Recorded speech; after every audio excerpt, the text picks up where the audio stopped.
Hello' guys, আজি আপোনালোকক মই দেখুৱাম এগলেছ বানানা কেক বনোৱা ৰেচিপিটো। বহুত সহজ হয়। কেনেকৈ বনাই মই বলকচোন আপোনালোকক সম্পূৰ্ণ ডিটেইলছত দেখুৱাওঁ। তাৰ বাবে দুটা পকা কলৰ বাকলি গুচাই লৈছোঁ, একাপ গাখীৰ লৈছোঁ। পকা কলখিনি সৰু সৰু টুকুৰা কৰি লৈ গাখীৰখিনি ওপৰত ঢালি দিছোঁ আৰু তাতে দিছোঁ একাপ এনেদৰে ৰিফাইনখিনিও গোটেইখিনি মিশ্ৰণ কৰি লৈছোঁ, একাপ কোকো পাউডাৰ আৰু একাপ চেনি গুড়া কৰি লৈছোঁ, একাপ ময়দাৰ লগত গোটেইখিনি মিশ্ৰণ ভালদৰে লৰাই লৈছোঁ। গোটেই মিশ্ৰণখিনি ভালদৰে মিলি গৈছে।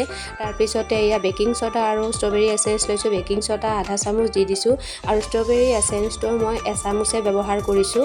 তাৰপিছত এবাটি অ'টছ লৈছোঁ। অ'টছখিনিও মই এই গোটেই পেষ্টখিনিৰ ওপৰত ঢালি ভালদৰে লৰাই লৈছোঁ আৰু এইখিনি মিশ্ৰণ হোৱাৰ পিছত বাটাৰ পেপাৰ এটা হাৰ্ট শ্বেপৰ মলত তৈয়াৰ কৰি থৈছোঁ আৰু ইয়াত ঢালি দিছোঁ। অলপমান ৰিফাইন তেল দিছোঁ যাতে লাগি নধৰে। গোটেইখিনি ইয়াত ঢালি দি পেলাই মই এটা ডেক্সিত জুই বহাই থৈ দিছোঁ গেছত। জুইটো মধ্যমীয়া জুই দিব লাগিব, বেছি দিলে জ্বলি যাব। এনেদৰে গেছত কেনেদৰে বনাব পাৰি ডেক্সিত সেইটো দেখুৱাম আজি মই আপোনালোকক।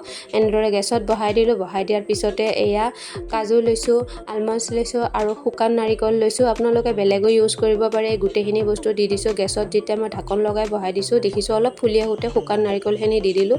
শুকান নাৰিকলখিনি দিয়াৰ পাছতে মই তাৰ ওপৰত কাজু দি দিলোঁ। কাজুখিনি দিয়া হ'ল। কাজুখিনি দিয়াৰ পিছত দেখিছে নিজৰ পচন্দ অনুযায়ী মই সজাই লৈছোঁ।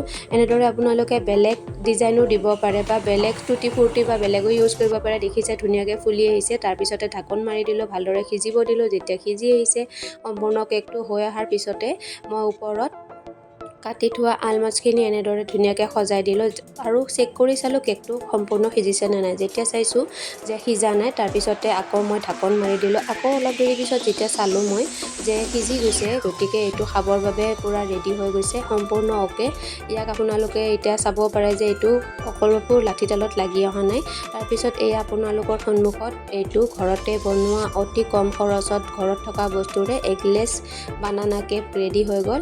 আৰু এইটো কোকো পাউডাৰ দিয়াৰ বাবে কালাৰটো ব্ৰাউনি হৈছে, বহুত দেখিব ধুনীয়া হৈছে, চকলেট কেক হৈ পৰিছে।